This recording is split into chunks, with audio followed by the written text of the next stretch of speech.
I sang that song for more than 60 years, a song of praise to Joseph Smith, the prophet of the Restoration and founder of the LDS Church, the church I served as a bishop for 5 years. I knew the church was true.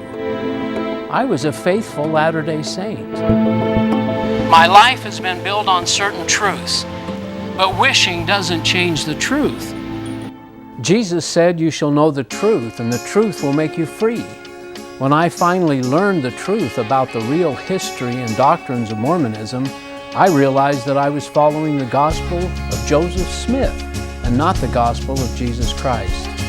I have come to learn that many others have made a similar journey out of the bondage of religion and into an authentic relationship with Jesus. And that's what this show is all about.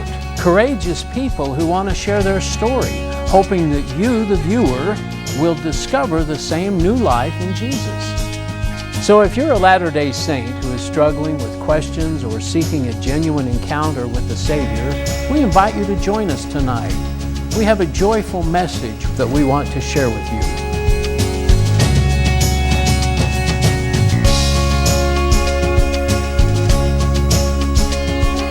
Good evening and welcome to the Ex-Mormon Files here in the heart of Salt Lake City. I'm your host, Bishop Earl, and I appreciate you spending some of your evening with us. Tonight we're continuing our discussion with Jim Catlin, who's the pastor of the Main Street Church in Brigham City. He's told us an interesting story. We've learned that he was worked for Hewlett-Packard for many years, married, has 4 children, and he came to Utah because God wanted him here. And so we welcome again Jim Catlin. Thanks for coming. And it's great to be here again. Having our story.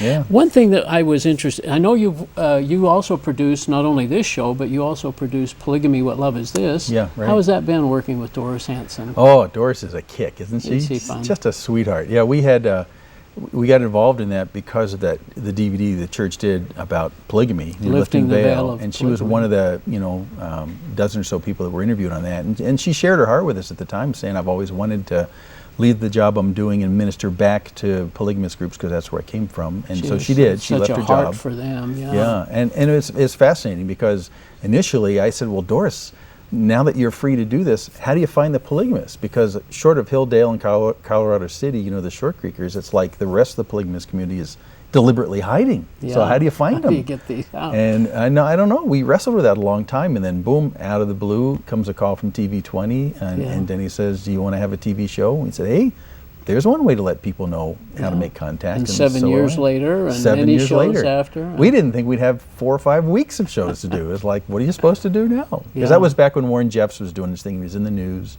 He was on the top 10 list for the FBI. And so we thought, gosh, when Warren Jeffs goes in custody, we don't have a show anymore. And interesting that God would be able to use your technical skills as a that came in pretty handy. engineer to come here and produce, and you and Scott Johnson do the technical work here. Yeah, so we're always behind the scenes. So when you see the TV's pictures change, that's us pushing buttons. Yeah. So, yeah.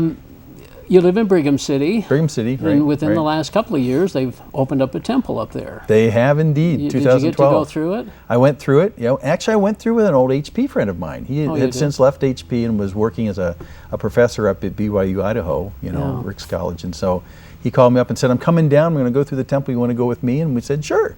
And we happened to go on the busiest day of the entire year. For the open house. For the open house, yeah. It was actually on a holiday weekend, and it was a Monday of the holiday weekend, and so there was just a bazillion people. The line to go into the temple went around the block, totally on the sidewalk, and then it went in the parking garage and zigzagged, and it was 4 hours between when we got out of our car and back into our car again, just to tour that. But yeah, well, the temple is an interesting topic, and I thought we'd spend just a minute on it. And then I do want to kind of go back to your interaction with Mormons and former Mormons. Sure, but the temple, were you surprised at what Mormons do in temples and what they say temples are for? Yeah. Based on your knowledge of Solomon's temple, Herod's temple? Yeah, and again, like I said before, I'm always going to reflexively go back and say, what do I know about the temple in the Bible? And give me a temple now. What does the Bible say about it? And I'm sure I was sure it couldn't have matched because it was all sacrifices of animals, and I never saw blood running out in the streets from Mormon temples. So then when I did find out, it took until I came here to Utah to find out. But when I found out what went on in temples, and there was baptisms for the dead and sealings for marriage and sealings of families together and endowments and all that kind of stuff, again, it's natural for me to say, and I find that nowhere in the Bible. Yeah. But it's not a gap. It's like the Bible doesn't speak about what goes on in temples. I had a phone call with a guy right after I moved here, and I said, well, we know what went on in the Old Testament temples. He said, oh no, that's a secret, and that's why I can't tell you what goes on in my temple either. And I said, and no, he really believes that. He did. I was shocked. I did too. I thought he was kidding me. I have to believe that. And I said, no, you can turn back to Leviticus and it's all spelled out. We thought those were the plain and precious things, probably taken out of the Bible. Right, but it spells out exactly what goes on. Now, not everyone can do it. The size, the format, the Holy of Holies, the veil of the temple. Dimensions, room, everything. Yeah, and so it's very spelled out. So it's not secret at all. But it is restricted who can be in there, and that's back to the Levitical priests and stuff like that. And so it's very clear. So I told the guy on the phone, I said, no, we know what they did. We don't have a gap here. We know this. And I said, and it's okay with me if you want to have temples that do something else, but just don't connect it to a biblical temple, because we know what went on there, and it doesn't match at all. Yeah. At all. And don't you love the symbolism of the veil being rent? Yeah. And Jesus shedding his blood on the cross? Yeah. And the temple itself, the biblical temple, was so symbolic of the bigger issues about who Christ is. Yeah. And in fact, and the whole looking forward of him coming and doing what Isaiah said was going to happen. Blood being shed to cleanse us from our sin. It's a fascinating thing in the Old Testament. You look, and here's God who says, I want to live in your midst. You remember when he brings them out of Egypt, he says, we're all going to be in tents, and when we camp out in the desert, we will have 4 tribes this way, or 3 tribes this way, 3, and I'll be right in the middle. Yeah. But unfortunately, although I want to live in your midst, and I'll be in a tent too, you can't come near to me because you got a problem with sin. So he establishes all these sacrifices. And if you think about it, in the Old Testament, the temple is where God wanted to physically represent himself. You can't contain him in a temple, but he says, I want to live in your midst. But the entirety of what went on in the temple was due to our sinfulness. All those sacrifices, it was consumed with our sinfulness. That's why they brought the animals, wasn't it? That's why they brought the animals.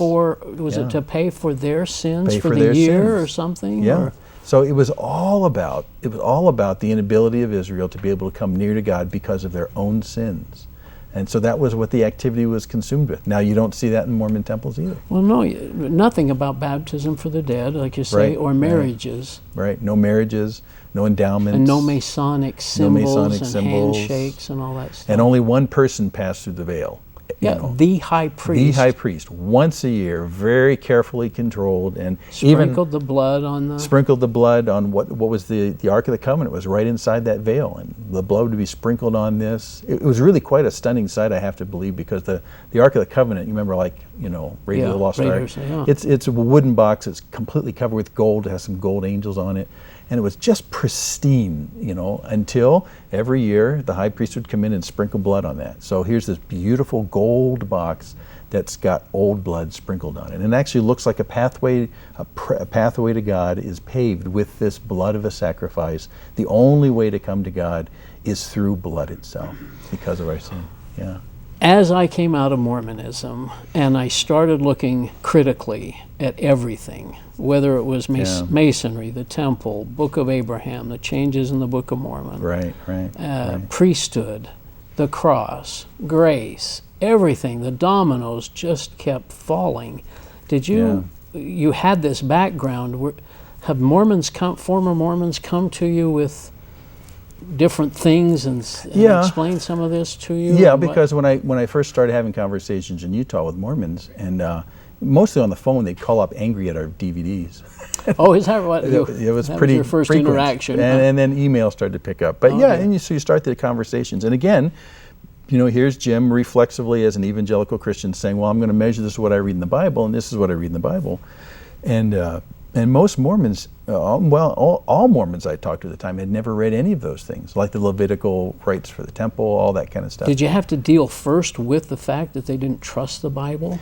Yeah, and that came up early on. Came on early on, and that was one thing I didn't quite understand either. So, so it got to be, I found out there was an agreement with what the Bible said until it disagreed with what the presidents or the general authorities taught, and then you must have run up against translation error in the Bible. So that was really frustrating to me, because we'd be moving toward this, the Bible says A, B, C, D, E, O, and that must be wrong because it's translated incorrectly. Yeah. And so then I had to spend much more time talking about, well, let's talk about the Bible for a second. I mean, why do you see it as being so untrustworthy? Especially after Joseph Smith fixed it. I could never understand that. Did you ever understand why they don't use the Joseph Smith translation? To this very day, it's a common question I ask missionaries, and I say, I just don't get this.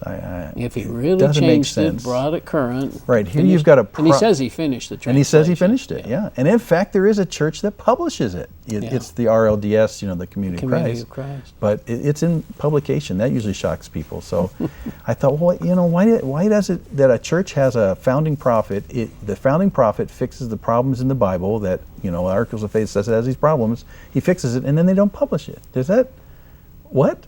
Yeah. I kept running up against these, I don't get this at all. Is it probably partly because the church always has had this effort to appear Christian and in the main movement of life. I mean, they don't want to be too far out, even though they have strange doctrines, the polygamy and other things. And I think that's really what it is. It's kind of it's trying to maintain one leg in the larger Christian community and one leg out, you know. And so I remember, you probably do too, that for a long time the Mormon Church was giving away King James Bibles on TV. Call in and get that. For sure. And I asked some missionaries, well, wait, that's a flawed document in your mind. Why aren't you sending Joseph Smith Bibles? Well, and then to this day I just don't get it. It's a very odd thing, because if I had truth, restored truth, and corrected biblical restored truth, I'd wave it around and say, hey everybody, you got to read this, because there's a radical shift from what you thought was true, and be proud of that. But that was one of my discoveries, is the Mormon Church tries to blend in with the background of the Christian. Well, we don't really look at the Joseph Smith translation as a working document. Right. It isn't what we Mormons use in their regular services and so on. It's almost never referred to unless it really emphasizes a particular point toward a favorable conclusion. And it's footnoted in the King James publication. So and I finally figured that out. But still, I thought, man, you got a guy who's got a great edge on fixing truth, and you're not really promoting it. I don't get this, So what do you think Mormons most misunderstand about Christians? Christians? There's actually quite a lot I've run into. One of the first things I ran into was people accusing me of being in the pastorate just to get rich, to make money. Because we don't, I had a guy on the phone say, there's not a single ecclesiastical leader in the Mormon Church that's paid money. Yeah, we've certainly learned that's not true. That's not true. So it stunned me for a second. It's the first I'd ever heard anyone say that. So I thought for a second, and I said... Well, we took great pride in that. Yeah, exactly. And he was too. At the time, Gordon Hinckley was president of the church. So I stopped for a second. I said, well, if that's true, then what's Gordon B. Hinckley's day job? And there was a silence on the other end of the phone. He should have said he's retired, and I didn't think about that. But he was saying, no one in the entire ecclesiastical structure gets a salary. And that's not true. No. But that's a falsehood that's propagated through the church, and it's used against people who sacrificially, get paid by small churches to be full-time pastors. Well, as you know, I've started co-hosting with Doris from time to time, and so I've had some people write to me and say, well, I guess you're making even more money now, because you have your own show and you're on Doris's show. You're on TV. They don't realize that we actually pay. We pay to do for this. The airtime. We pay for this. We pay for money for Doris's show. So it's kind of funny. Yeah, there's no money in this at all. No.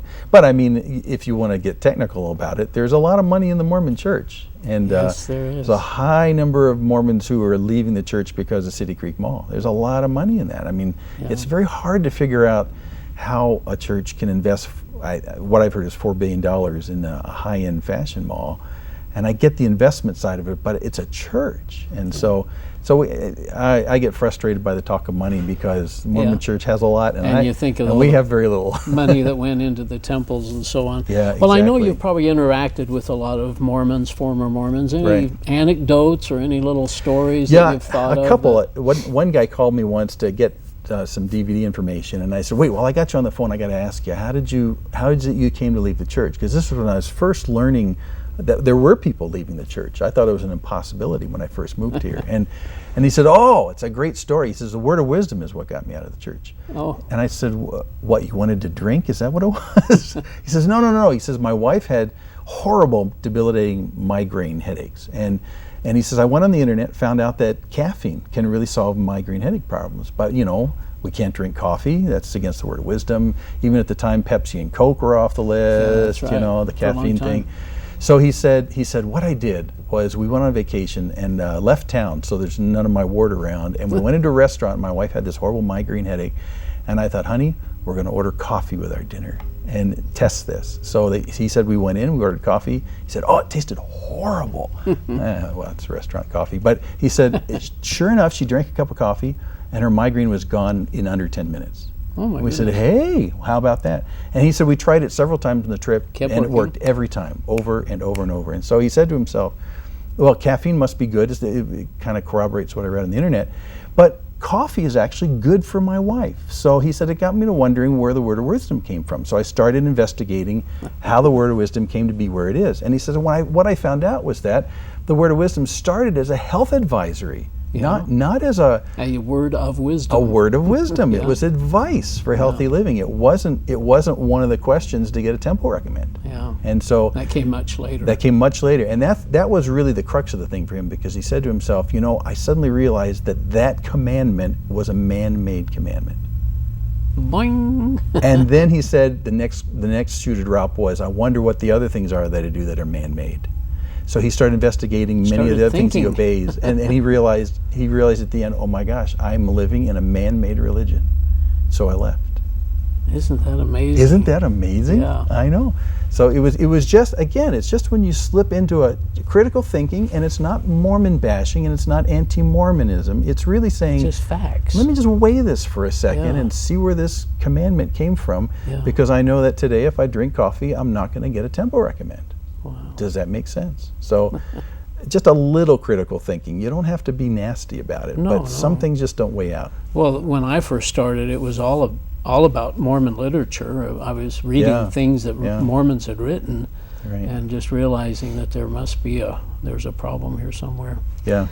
Well, any other little stories you can think of? We could probably spend have a long dozens. time. Huh? We could spend a long time. I like that one though. But what I found is common to a lot of these is that someone gets to a point where something stops them, and for this guy it was word of wisdom. It stopped him. He said something's They have to think about it. You have to think for a second, and in that split second, when someone says, "I need to think about this, I need to weigh this," suddenly it's what I call an open door for the Holy Spirit, where suddenly you say, "I need to think differently and look sideways at this," and in that moment of doing that, which is what happened to you, suddenly a lot of dominoes start to fall, and which is why I see why it is that the church, Uchtdorf said you need to doubt your doubts, because if you start one doubt and you start just saying, well, I need to weigh this a little bit, I'm not being anti-Mormon, I'm just being dutiful, and testing things, it's going to start a landslide of problems.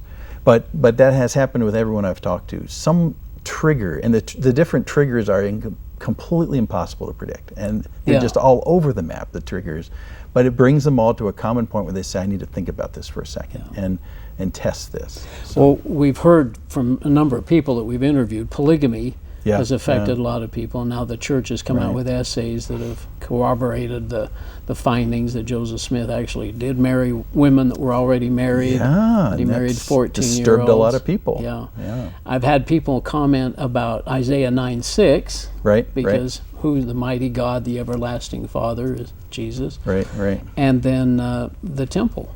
And the temple. They go through that temple for the first time or something, and they think, what did I get myself into? What is this? I've run into that a lot. That's probably the most common trigger that I've found. Yeah. And usually for women too, when they, they'll go into the temple around the time of their wedding for the first time. And so they just come out saying, what was that? Yeah. And people have said, I'll never go back. Yeah, I'll never go back in there. And again. it's an effective strategy for not allow Latter-day Saints to talk to other Latter-day Saints who've never been in, because it's gonna keep it all secret. You keep it secret, and I forget who it was. One of the general authorities basically was relating a story about his daughter having this same experience, and he said, "Honey, what you need to do is just keep going back, and it'll become more familiar to you." Yeah.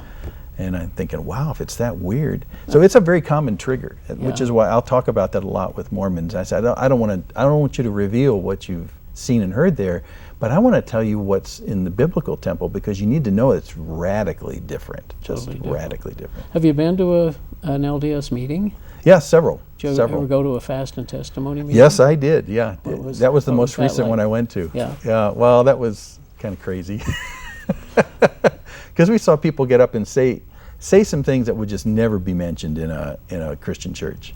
And one of the things that I told one of my friends that used to work for me, who was Mormon, he asked me, he said, in general, you've been to to meetings. He said, what do you think of them, to sacrament meetings? And I said, well, here's my first impression, and it's still my lasting impression every time I go back. And it's the same with this fast and testimony. As I said, I've never gone to a church meeting of any religion where people spend so much of their time telling each other it's true. Oh my goodness. Because you won't see that in a Christian church. You won't see people getting up saying, this is true, this is true, this is true. They just live that it is. The Mormon church, without question, of all the different contexts I've ever gone into, spends so much of its time telling itself it's true. Kind of reinforcing in a almost hypnotic, if not quite, I shouldn't say that, but it's very repetitious. In fact, one time I was going to get up, oftentimes the youth would get up first, and different wards do different things. But the kids get up and they have kind of a rote, I know the church is true, I know the Book of Mormon is true, I know Joseph Smith's a prophet, I know President Bush. Yeah, that hand thing. And I was actually going to get up and say that. As, just stand there kind of humbly and just spit out what the children say and make that my testimony, because I certainly believed every word of it. And I was just going to kind of say, okay, that's my testimony, just what the children say, and make it sound childish, and then sit down. And in a way now I realize that was mocking the kids. Exactly, but on the other hand, it's just, now that I look back at it, it is very hypnotic. So kind of, it's very. And what I run into with people who are struggling with leaving the church is that in leaving the church, what they're saying in their actions is they're saying that every single person that I've ever respected in my life, who've gone up, fast and testimony, and said it's true, I'm now saying that they're all liars. And that's a hard thing to do. And your family, your friends. Your family and friends, and you grow up in the church as a kid, and you see people you respect, and they're saying these things, and you come to a different conclusion. Then you realize, boy, I'm breaking with all those people. That's a hard thing. I was going to ask you, what do you think the Mormons have the most hard? Those that have been former Mormons now, what do they have? What's the hardest thing for them to give up, or? Oh boy, the culture, the society. I mean, you're giving up everything. We have people in our church who had to leave the town that they lived in because they lost their business, because no one would come. They became, the whole culture that they were immersed in just blew up, and that's so hard. And I've never had to go through that, but I see it happen really close and personal, and it breaks my heart. It's just a horrible, horrible thing. Well, the sad thing too, and my son, that I've talked about before in Arizona, that says, especially with my heart attack from a year ago or so, he says, well, maybe God's giving you more time to come back. And my question to him is always like, come back to what? Right. What I would have to give up and ignore and dismiss in order for me to go back to be a Mormon, it would be impossible.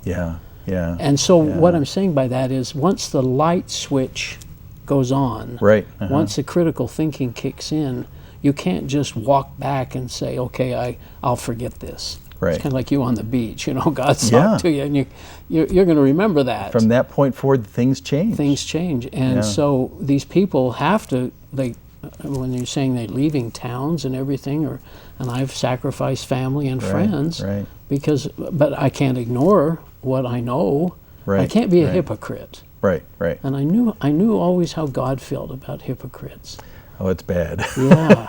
To know one Yeah. thing and then say something else. Well, and something I say a lot is the fact that truth really matters, and not just because we want truth to be truth, but biblically speaking, the truth is there to warn us about a dangerous condition all mankind is in, in terms of sin. And so if you get that truth wrong, it's going to have eternal consequences. That's the only reason why we sort of look kind of pushy, is because you don't want to wait and sort this out after you die, because then it's too late. It's too late. So the truth is really super important to your future. So you better make sure you get it right. And Joseph Smith coming along, the first thing you'd figure he would do is to discount the Bible. Right. I mean, it says right. in 2nd Nephi or something about a Bible. We have a a Bible. What One of do the we first need things I another read. Bible? I read that in a was motel room once. I said, what? Yeah. So there he dismisses that. Yeah. Changes John 1:1. Right. The Word was with God. The Right. Word was God. And then to this very day, there's this doubt about whether it's been translated correctly. Yeah. I just take the offensive these days and tell people it's been proven translated correct. Well, believe it or not, we're about to the end, Yeah, and I know. I think we'll go into a third session if Gonna it's do that? okay. I'd be up for that. I think we've got some wonderful things yet to cover. Let me ask you about the different kinds of, well, we don't probably even have enough time, but real quickly, the different versions of the Bible. Because I think a lot of Mormons think that it's the new versions are just King James versions messed up or transcribed or changed. Right. Yeah, having many translations is not a bad thing. In fact, they sort of support each other in that sense. Because King James was done in 1611. You think Right. they found any new manuscripts and any new Yeah, things and most people don't since know then? that the 1611 translators came from a Greek version that only used 6 or 7 base documents of Greek, to base it off of. Now we have over 5,000. So that's really has fueled a lot of the newer translations. Yeah. But even at that, the King James is a great translation. Sure it is, and I love it. And That's what I use. Where it's different, it's just not doctrinally significant. But to have it in our current English is not bad. Sure. And sure. it isn't because they've taken precious things out of the right, King and James. that's the presumption. But English changes. English is different from 1611 till now, and sure. so there's a lot of it that means something completely different. Uses the English words we use today, which mean opposite. So so just tracking new translations to track the migration of the language, English language, is a good thing. Yeah. So the Bible and all its different versions are trustworthy, reliable. Yeah. So, well, again, we are out of time, and one thing I'd like to mention, as I do before or have before, is that you're following the gospel of Joseph Smith and not the gospel of Jesus Christ. He added to the Bible, took away things. He's just the Doctrine and Covenants and all the different revelations are man-made. And appreciate you watching, and I hope you've learned something tonight. We'll continue this discussion next week. So good night, and we'll see you next week.